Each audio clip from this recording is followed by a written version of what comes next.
issue when a new year starts. You just can't remember to put the right year. So that looks like 27, but it should be a 24 because I initially wrote a 23. So yeah, just random, but who else has that issue? So just got done reading Matthew chapter 2, and it's just interesting to me that, I've read this chapter several times, but it's just interesting to me that there's nothing new under the sun. Herod hears that a new Messiah or a Messiah is coming in the form of a child, and because of his pride, in order to save his image, in order to save his spot at the throne, the worldly throne, he sends out an edict to kill all children under the ages of 2, all boys under the ages of 2. And it's just sad, because, abortion is one of those things that I am highly against, no matter the cause or the reason for conception, how it played out. The reality is a child and they're innocent. And it just breaks my heart, but it also reminds me that there is nothing new under the sun. And even when the Messiah came, humans tried to thwart reality, but no one can thwart the redemption God had already had in place. And even if it was a massacre, God protected his son.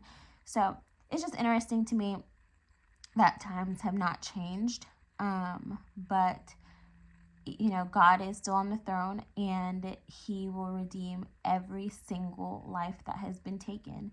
And especially being with child, I don't know if it's a boy or girl, but it breaks my heart, and it makes me a little bit more compassionate. Already was compassionate, but more compassionate because, I love this baby. I haven't met them yet. I haven't held them, but I've carried them for the past 8 months, going on 9. I've heard their heartbeat. I've felt their kicks. It's a child. It's a human inside of me. It's life inside of me, and it's the most beautiful thing in the world. So yeah, super random, but there's nothing new under the sun, but God redeems, and in his redemption, there is healing, there is forgiveness. So even if you've had an abortion, this is not meant to be judgment at all. The Lord will redeem you, will heal you, and become an advocate for those who have taken that step, and speak out about it and talk about the realities and the dangers of it. So yeah. Getting new AT&T phones. You might be getting new phones. We might. Well, your phone hasn't been working that well. I think iPhone does this thing where they intentionally update your phone and then you can't use it. It's unfunctional. Is that a word? Unfunctional. Mm-hmm. But we just made it a word. We just made it a word. Anyways, Jarrod takes me to work every single morning, or most mornings. Work is about 15 minutes away if I'm driving, 10 minutes if he's driving. Actually, I have a lesson for what I taught my trainee today. And so we went through our workouts, and at the end of the workout, we were doing sled pushes. And if you've ever done sled pushes, you know that they're very strenuous. They're going to get you out of breath, and that's exactly what happened to him. And so he was saying, Jarrod, like, my lung capacity isn't there. Like, I'm not physically capable. And I said, okay, that's fine. I said, but let me tell you a story. And it's actually Pastor White's story. Pastor White gives a sermon on, or part of his sermon is a story that he's going to Costco, and he talks to people at Costco, and he invites them to church. And many people will say, well, I don't know God, or I'm an atheist, or I was a Christian and fell back, or I haven't been to church in ages. And Pastor White's answer to every one of those statements is perfect. You'll be coming to the right place. Perfect. You're talking to the right person. And so that's what I told my trainee today. He said, my lung capacity isn't there. I was like, perfect. You're in the right place. You're in the gym building it.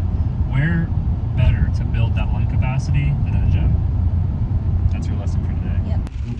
So it is pouring outside. We're going to get soaked. That's what happens in Tejas. In Tejas. So, Jarrod, you told me something the other day that's really funny. So he said he knows when I have a bad day because I will, whenever I leave in the morning, I will look like decent, and then come home and look the same. And then if I have a bad day, it's just straight frizz all over. Like you know those memes that you see, just like the crazy hair? Vashti lives that when she has a bad day. It's pretty like funny. A kid who went to school and they just had the worst day of their life, or they played really hard on the playground. That's my life. Or if you're a girl and you wake up, you know that morning frizz that y'all have, or like craziness? That's how she comes home from work. Or like if you're a dude and your hair is standing straight up in random places, that's her. Yeah. So I just thought that was really funny because I went to use the restroom before Jarrod picked me up from work, and I was like, wow, I guess I had a really rough day. Did you fix your hair? I had to fix it because I was like, wow, it looks like I had a really rough day today. So you're trying to hide that you had a rough day? Yes. So question, do you rough up your hair when you want me to take you for coffee after work to get a free coffee? No, I don't do that. That's lies. I just got this consignment in from one of my clients. We got a Charizard, some Dragonites. We gave one of these away for $200, but nobody watching wanted a free $200, so they didn't join. Like a lot of Dragonites. Star Wars card. Ooh. Legend of Zelda, and Coca-Cola. Wow. Yeah. Let the consignments keep rolling in. Let them come. Let it rain. In our pantry, we don't have snacks. We have peanut butter, we have bread, we have canned foods, we have stuff that we'll actually eat, but we don't snack. Both my husband and I, we won't sit on the couch and snack on chips or popcorn, or you'll never see us snacking like that. However, occasionally I like a good hot chips or good Takis. I haven't had any since pregnancy, staying away from all the red dyes, which makes me think outside of pregnancy, should I even be eating this? But that's a story for another time. But I got this kettle cooked honey jalapeno, naturally and artificially flavored chips. So I don't know if I'll be eating those, being that they're artificially flavored. I got chips today. No? Put it in the trash. He said put it in the trash. But I also got, listen to this, natural chips. They're plantain chips, chili limon.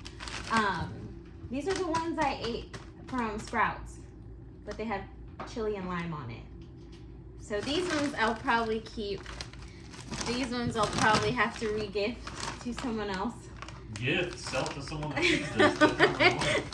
We're selling for $5. $5 going live tonight if you want this bag of chips, because we stay away from artificially flavored stuff. We stay, like I said, we stay away from snacking in general. We'll eat our meal and that's about it. Unless it's the delicious banana bars. That I did have one last night. Yeah, I didn't just show them off. You had one at what time? Like 11 or 10 or 11. Yeah. But anyways, chips. That's the big news for today. In case you were wondering, we have concluded dinner. This one's Jarrod's. Big guy, he eats big. And then this one's mine. Very simple meal. But you gotta finish it off with only the best thing on this planet that is spicy in a bottle, and that's this. You probably could get it online, but my mom brought it from Belize, so thank you, Mom. And what you do is just put a little bit on top. A little bit goes a long way because it is spicy, but we don't want to over spice things because baby.